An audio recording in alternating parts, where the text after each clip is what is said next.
जय हिंद दोस्तों। पहले तो मैं दिल से आपका शुक्रिया अदा करना चाहता हूँ for the love you have shown towards the last video. पिछले वीडियो पे बहुत सारे प्यारे प्यारे कमेंट्स आए थे, मुझे बहुत अच्छा लगा। वहीं से इंस्पिरेशन लेके मैंने सोचा कि मैं S1 S6 के कुछ एक्सक्लूसिव ट्रिक्स आपके साथ डिस्कस कर लूँ, जिसको यूज़ करके मैं 80 नंबर के आसपास पहुँच पाया था CDS एग्जाम में। And these are some of the exclusive tricks जो कि शायद आपको किसी भी 50,000 वाले कोचिंग इंस्टीट्यूट में आपको सीखने को नहीं मिलेगा। ठीक है, वीडियो के एंड तक बने रहिएगा। हम प्रीवियस ईयर क्वेश्चन भी सॉल्व करेंगे और देखेंगे कि ये जो ट्रिक है ये किस एक्यूरेसी के साथ काम करता है और काम करता भी है या नहीं। बट मैं आपको गारंटी देता हूं कि 90 से 95% की एक्यूरेसी के साथ ये ट्रिक आपको काम करता हुआ दिखेगा किसी भी पेपर में। Disclaimer, tricks are not absolute. एक आध क्वेश्चन ऐसे हो सकते हैं जहां पे ट्रिक नहीं लगे या एप्लीकेबल ना हो। दूसरी बात, ट्रिक्स को कभी भी, चाहे वो GS का ट्रिक हो चाहे वो इंग्लिश का ट्रिक हो, कभी भी किसी भी ट्रिक को मॉक पेपर पे मत लगाना, क्योंकि फिर आप अपना कॉन्फिडेंस गिराओगे।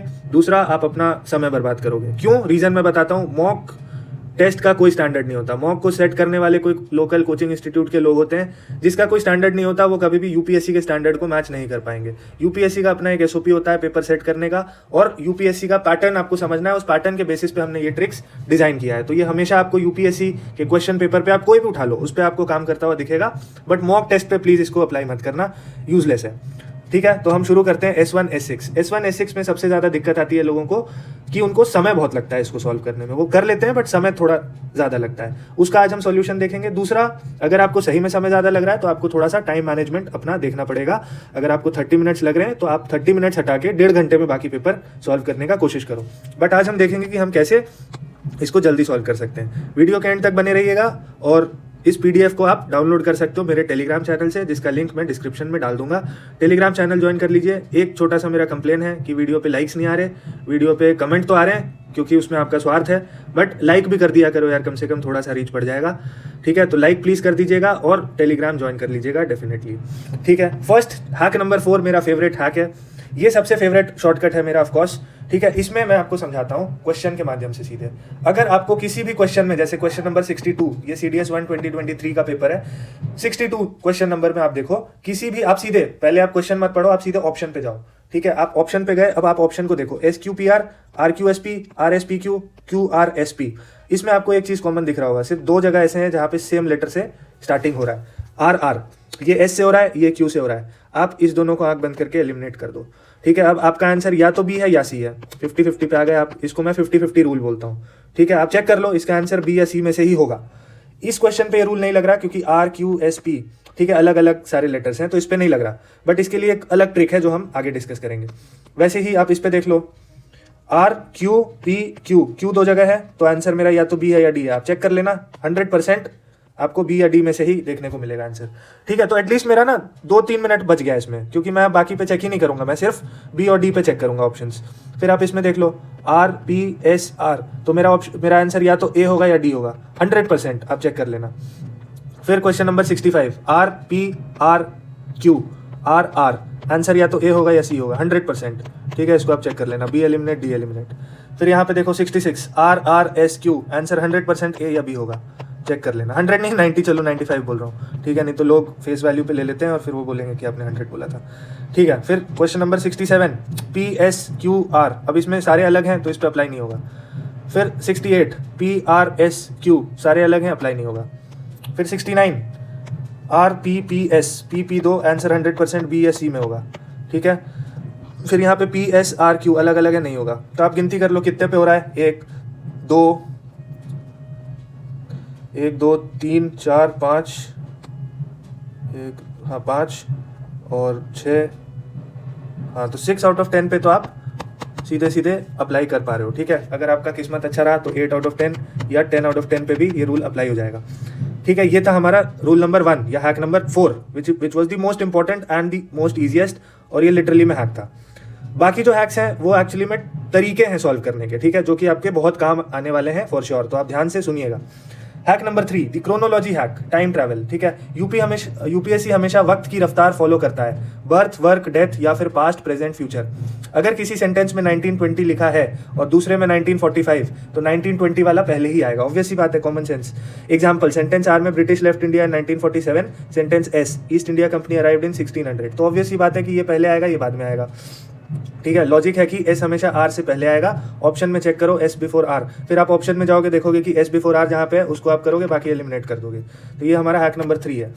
उसके बाद हैक नंबर 2 या 1 कर लेते हैं, जोड़ी नंबर 1 या नाउन प्रोनाउन पेयरिंग। इंग्लिश का बेसिक रूल है पहले नाम आएगा फिर उसकी जगह पे उसका प्रोनाउन आएगा। जैसे फॉर एग्जाम्पल अगर सेंटेंस पी में लिखा है Mahatma Gandhi started the movement और सेंटेंस आर में लिखा है he was a good leader, तो ऑब्वियसली पहले नाम आएगा फिर उसके बाद आप ही यूज करोगे। ही किसको डिनोट कर रहा है? महात्मा गांधी को। तो आपका हमेशा जो पी है वो पहले आएगा आर से। ठीक है, तो दुनिया इधर की उधर हो जाए, पी हमेशा आर से पहले ही आएगा। तो नाउन प्रोनाउन आइडेंटिफाई करना है। जैसे ही आपने प्रोनाउन आइडेंटिफाई कर लिया 100% जो नाउन है वो उससे पहले आएगा। ठीक है, तो आपको पेयर बनाने पे ध्यान देना है। दूसरा चीज आपको हमेशा पेयर बनाने पे ध्यान देना है। अगर आपका पेयर बन गया आपका 100% सॉल्व हो जाएगा तुरंत। ठीक है, अगर ऑप्शन ए में आर पी है और बी में पी आर है तो आंख बंद करके ए को एलिमिनेट करो। ठीक है, ये आप पीडीएफ आप डाउनलोड कर लेना और इसको आप यूज कर सकते हो, बहुत अच्छे ट्रिक्स इसमें दिए हुए हैं। फिर कीवर्ड ब्रिज। एग्जामिनर हमेशा एक सेंटेंस के एंड में एक सुरंग या क्लू छोड़ देता है जो अगले सेंटेंस की शुरुआत बनाता है। लॉजिक क्या है? S1 खत्म हो रहा है वर्ड डिफ्लेशन के साथ, पर PQRS में से वही सेंटेंस ढूंढो जो डिफ्लेशन या उससे रिलेटेड वर्ड से शुरू हो रहा है। मतलब एक सेंटेंस कभी किसी एक पर्टिकुलर वर्ड पे एंड होगा और दूसरा सेंटेंस इसी वर्ड से शुरू होगा, तो इस दोनों का पेयर बना देना आंख बंद करके। ठीक है, example S1 ends with economic crisis, sentence Q starts with the crisis led to. तो अब ये जो दी क्राइसिस है ये इसके बारे में बात कर रहा है, तो आपका S1 और इसका पेयर बन रहा है। ठीक है, तो हमेशा आपका आंख नाक कान खुला रहना चाहिए कि मैं पेयर कैसे बना लूँ जल्दी से जल्दी। तो हमने 1 डिस्कस कर लिया, 2 डिस्कस कर लिया, 3 4 कर लिया, 5th वाला करते हैं। ठीक है, दी फनल मेथड बहुत इंपॉर्टेंट है। हमेशा बड़ी बात पहले होती है और छोटी डिटेल बाद में। ठीक है, पहले हम कहेंगे global warming is a threat, फिर कहेंगे ग्लेशियर्स आर मेल्टिंग। मतलब पहले मैं जनरल बात करूंगा, एक बड़ा पर्सपेक्टिव में बात करूंगा, फिर मैं उसको फनल डाउन करूंगा, फिर मैं उसके एग्जांपल्स आपको दूंगा या छोटी बात करूंगा, उससे रिलेटेड बात करूंगा। अगर एक सेंटेंस पूरे इंडिया की बात कर रहा है और दूसरा सिर्फ जमशेदपुर की या कोई एक स्टेट की या कोई एक सिटी की, तो इंडिया वाला सेंटेंस हमेशा इंट्रो बनेगा और जमशेदपुर वाला उसका डिटेल। तो ये बाद में आएगा, ये पहले आएगा।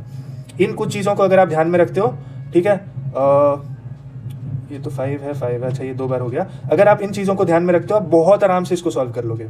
ठीक है, पहले हम यूज करके देखते हैं इसको। ठीक है, आप इसको देखो, क्वेश्चन नंबर 62 देखो आप पहले। Consider the potential effect of just a small increase in the earth's atmospheric temperature. पहला रूल मैंने अप्लाई किया कि मैंने ए और डी एलिमिनेट कर दिया क्योंकि आर आर 2 में कॉमन है, तो बी या सी से शुरू होगा। तो आर से तो मेरा ओपनिंग हो रहा है। ठीक है, आर से मेरा ओपनिंग हो रहा है, तो आर को मैं लगाता हूँ S1 के बाद। A rise of only a few degrees could melt the polar ice caps and submerge the planet in a short time. ठीक है, अब आर से हो गया, अब क्यू से होगा या एस से होगा? तो क्यू देखो पहले, फिर एस देखो और देखो कि कौन सा सही बैठ रहा है। ठीक है, a rise of only a few degree could melt the solar ice caps and submerge the planet in a short time, तो सबमर्ज करने की बात कर रहा है। फिर S rainfall pattern would change, और दूसरा क्या था हमारा क्यू, तो क्यू क्या है? But lands now fertile might turn to deserts and many hot climates could become uninhabitable. अच्छा, हम बाकी भी पढ़ लेते हैं जल्दी जल्दी। बाकी एस हमने पढ़ लिया, आर पढ़ लिया, क्यू पढ़ लिया। पी, सम डेजर्ट्स माइट एनीवे ब्लूम। ठीक है, अब आप इसमें देखो, लॉजिकली सोचो। अब हमारे पास ये दोनों में से हमको लगाना है। ठीक है, तो आप देखो R S P Q, R हो गया ये, फिर इसके बाद पी। ठीक है, some deserts might anyway bloom. तो अगर आप बोलोगे कि यार कोई डेजर्ट्स ऐसे हो सकते हैं, कुछ ऐसे एक्सेप्शनल डेजर्ट्स हो सकते हैं जो ब्लूम करें, लेकिन lands now fertile might turn to desert. मतलब जो डेजर्ट है वो ब्लूम करेंगे, लेकिन अब देखो इसका पेयर बन रहा है ना, लेकिन बट जो है वो कब आएगा? जब हमेशा बट के आगे उसका कोई कॉन्ट्रास्टिंग सेंटेंस होना चाहिए, उसका उल्टा सेंटेंस होना चाहिए। तो आपको हमेशा पेयर बनाने पे ध्यान देते रहना है। यहाँ पे आपको बट दिख रहा है, और बट आप कब लगाते हो? अगर आपने ग्रामर का लेक्चर देखा होगा तो बट आप हमेशा लगाते हो जब बट के पहले वाला सेंटेंस और बाद के वाला सेंटेंस दोनों कॉन्ट्रास्टिंग हो नेचर में। तो ये देखो, बट के पहले हमेशा कुछ आएगा, तो क्यू से पहले कुछ ऐसा आना चाहिए जो इसका उल्टा होना चाहिए।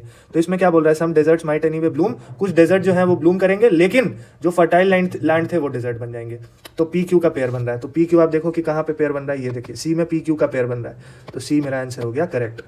ठीक है, फिर मैं आगे बढ़ता हूँ। फिर मैं क्वेश्चन नंबर 63 देखता हूँ। 63 में मेरा बी या डी में से ही कुछ है, क्यू से शुरू हो रहा है, ये मैं श्योर हूँ। In the ancient times the king and the royal families had their own banner and seal. ठीक है, फिर मैं क्यू देखता हूँ। The royal palace was maintained in a great state. Okay, फिर P, all the members of the royal family shared in the administration as far as possible. R, the king was in theory an autocrat. और S, there was opportunities to influence the king in the formulation of policies. ठीक है, अगर आपने अब ध्यान से पढ़ा है तो आपने ये चीज़ नोटिस किया होगा कि इसमें पहले बोल रहा है थियोरेटिकली जो किंग था वो ऑटोक्रेट था, थियोरेटिकली, बट प्रैक्टिकली चीज़ें अलग है। तो ऑब्वियसली जब आप कोई भी चीज़ बोलते हो तो आप ऐसे ही बोलते हो ना कि यार थ्योरेटिकली तो यार ऐसे है, लेकिन प्रैक्टिकली ऐसा होता है। तो प्रैक्टिकली वाला बात हमेशा बाद में आता है, तो थ्योरेटिकली हमेशा ऊपर आएगा, तो आर हमेशा ऊपर आएगा। तो इससे वैसे मुझे आंसर अपना मिल गया है 63 का बी, ठीक है, लेकिन मैं फिर भी आगे पढ़ूंगा। तो थ्योरी की बात हमेशा ऊपर आएगी, तो आर होगा। उसके बाद all the members of the royal family shared in the administration as far as possible. अब बोल रहा है कि रॉयल फैमिलीज में के जो मेंबर्स थे वो भी किंग के साथ एडमिनिस्ट्रेशन शेयर करते थे। फिर बोल रहा है there was opportunity to influence the king in the formulation of policy. अब आप सोचो कि जब उसके फैमिली में बाकी मेंबर्स इंक्लूड होंगे तभी अपॉर्चुनिटी आएगा to influence the king, otherwise opportunity नहीं। अगर किंग ऑटोक्रेट हो और खुद ही अपना डिसीजन ले और किसी से पूछे ना, तो फिर तो भाई नहीं ना, उसको इन्फ्लुएंस नहीं किया जा सकता है। तो उसको इन्फ्लुएंस करने के लिए आपका पी और एस का पेयर बनना बहुत जरूरी है। पेयर क्यों बन रहा है? क्योंकि उसके फैमिली में, उसके रॉयल फैमिलीज के लोग एडमिनिस्ट्रेशन में हैं और इसीलिए उसका पॉलिसी इन्फ्लुएंस करना आसान है, नहीं तो वो तो ऑटोक्रेट है। तो पी और एस का पेयर बन रहा है, तो देख लो पी और एस का पेयर यहाँ पे, अच्छा यहाँ पे भी बन रहा है, ठीक है कोई बात नहीं। और तो पी एस बन रहा है, बट आर हमेशा पी एस से पहले आएगा। क्यों? क्योंकि पहले आप थ्योरी की बात करोगे फिर प्रैक्टिकल बात करोगे, तो इस हिसाब से हमारा बी ऑप्शन सही है। फिर आप आ जाओ 64 पे। 64 पे मैंने क्या बताया, या फिर आप पहले 65 देख लो। चलो 65 पे हम एलिमिनेट करके ए और सी पे आ चुके हैं। हमको ये पता है कि आर से ओपनिंग है। अब आर में देखो 33 एडी की बात कर रहा है। ये देखो ये हमारा कौन से ट्रिक पे बेस्ड है? ये हमारा इस वाले पे बेस्ड है, ईयर वाले पे या क्रोनोलॉजी पे, ट्रिक नंबर हैक नंबर 3 पे बेस्ड है, ठीक है। अब इसमें आपको कुछ नहीं करना है, बहुत सिंपल हो जाएगा आपके लिए। कहाँ गया क्वेश्चन नंबर, हाँ ये। तो आपके पहले 33 एडी से शुरू हुआ, फिर वो आएगा 81, 1991 पहले आएगा, तब ना 49 आएगा बाद में। तो आपका आर हो गया, और अच्छा उसके पहले 1896 आ गया, 19 आ गया, 26 आ गया। तो आर क्यू पी ये ऑर्डर होगा, आर क्यू पी, हाँ आर क्यू पी। अब आर क्यू पी कहाँ दिख रहा है आपको? क्यू पी, आर पहले, आर पी क्यू, तो ये काट दो, ये सी, आंसर मेरा सी हो गया, ठीक है। आप इसको कितने आराम से, आपको बिना सेंटेंस पढ़े बिना स्टोरी समझे आप सीधे सीधे इसको ट्रिक नंबर 5 के या 4 के हेल्प से आपने इसको बहुत आराम से सॉल्व कर लिया, ठीक है। तो इसका आंसर मेरा सी है। अब सिमिलरली आप 64 को ट्राई करो। 64 में हमने एलिमिनेट कर लिया है, हम ए या डी है हमारा आंसर, तो आर से शुरू हो रहा है, ये दोनों एलिमिनेट हो गया। तो आर पी या आर एस, तो अब आपको पढ़ना पड़ेगा। The rise of the East Asia in the late 20th century may ultimately prove to be a more important world historical event than the collapse of communism, ठीक है। In the final 2 decades of the 20th century, economic growth rates in the western rim of Pacific Basin were between 2 and 4 times higher than those in the developed economies of Europe and North America. अब आप pair बनाने का सोचो। The widespread assumption has been that modernization means westernization. Certainly, the balance of the world's economy shifted markedly from the west to the east in this period. अब देखो this period की बात कर रहा है, तो इससे पहले obviously वो period की बात कर रहा होगा, ठीक है। एस से शुरू नहीं हो सकता, हाउ एवर से शुरू नहीं हो सकता कोई चीज़, तो आर से शुरू हो रहा है, फिर आप आर के बाद एस जाओगे या पी जाओगे। हाउ एवर का मतलब है कि जो एस से पहले का सेंटेंस होगा वो इसके उल्टा होना चाहिए, क्योंकि हाउ एवर भी हम हमेशा कॉन्ट्रास्टिंग चीज़ों के लिए लगाते हैं, ठीक है। तो आप देखो कि एस का उल्टा कौन सा है, उसका पेयर आपका बन जाएगा एस के साथ, ठीक है। बस ये खोज लिया कि एस का पेयर किसके साथ बन रहा है, हमारा आंसर आ जाए, ठीक है। अब आप देखिए, in the final 2 decades of the 20th century economic growth rate on the western rim of Pacific basin were between 2 and 4 times। Final decades of 20th century की बात कर रहा है, ठीक है। तो 20th सेंचुरी, यहाँ पे भी 20th सेंचुरी की बात कर रहा है, यहाँ पे भी 20th, तो S1 और P का तो बन रहा है। बट हाँ चलो वो तो हमको नहीं, आर से ओपनिंग है ना, सॉरी आर से, हाँ। Centrally the balance of the world economy shifted markedly from west to east in this period. अब वेस्ट टू ईस्ट की बात कर रहा है, तो आप खोजो कि वेस्ट टू ईस्ट का कहाँ पे और जिक्र किया हुआ है, ताकि आप उसका पेयर बना पाओ, ठीक है। तो इसमें आप नोटिस कर सकते हैं कि जो हाउएवर है, ये मोस्टली जो पेयर बना रहा है ये पी के साथ बना रहा है। इसमें जो बात लिखी है उसका ऑपोजिट, थोड़ा सा कॉम्प्लेक्स सेंटेंस है ये, ठीक है। बट अगर आपने पेयर बना लिया ठीक से, तो पी और एस का पेयर बन रहा है। तो पी और एस का पेयर आपको यहाँ पे देखिए एस और पी का है, फिर यहाँ पे एस पी का है, बट हमको पी एस चाहिए, तो हमारा आंसर डी हो गया, ठीक है। तो it was a little complex, but still आप 50-50 कर चुके हो, तो आपका chances of getting this correct is more than 50%। फिर 65 हमने बहुत आसानी से ईयर के थ्रू कर लिया। उसके बाद हम आते हैं 66 पे। 66 पे आप देखो, या तो ए है या बी है आपका आंसर, पहले ही मैंने बता दिया आपको। अब आप सोचो, देखो S1 in agriculture water is mainly use for irrigation.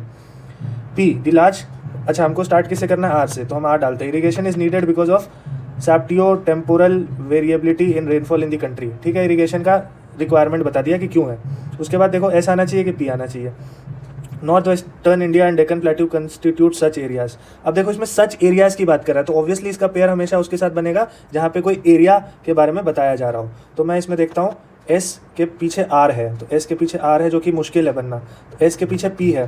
क्या देखो पी में कोई एरिया की बात कर रहा है, the large tract of the country are deficient in rainfall and are drought prone. ठीक है, अब ये देखो पी और एस का एक पेयर बन रहा है बहुत अच्छा, तो पी एस का बन रहा है, तो अब ए इसका आपका आंसर हो जाएगा 66 का ए हो जाएगा। बहुत आराम से इसमें हमने पहले 50-50 किया, फिर पेयर बनाया और फिर सही आंसर तक पहुंच गए। क्योंकि देखो सच एरिया, तो इससे पहले हमेशा एरिया की बात हो रही होगी, तभी ना ये सच एरिया कि अब सच एरिया की बात कर रहा है, तो इससे पहले पक्का कभी किसी सेंटेंस में एरिया का बात हुआ होगा और उसी सेंटेंस के साथ आपका पेयर बनेगा। ठीक है, वेरी ईजी पीजी। उसके बाद आप आ जाओ क्वेश्चन नंबर 69 में। ठीक है, अब देखो Johann Mendel was born in this in Austria. उसके बाद पहले तो आंसर आपका बी या सी है, तो बी और सी किससे स्टार्ट हो रहा है, पी और सी, बी पी से, तो पी को लगाओ पहले। हिज पायनियरिंग वर्क लेड दी, अब देखो हिज है, मैंने क्या बोला प्रोनाउन से पहले नाउन होना चाहिए, तो नाउन देखो नाउन है फिर प्रोनाउन है, तो पी एकदम सही है हमारा। His pioneering work laid the foundation of science of genetics and therefore he is known as the father of genetics. Okay, फिर पढ़ो in 1843 Mendel began studying even while being a monk at Saint Thomas monastery in बार्नो।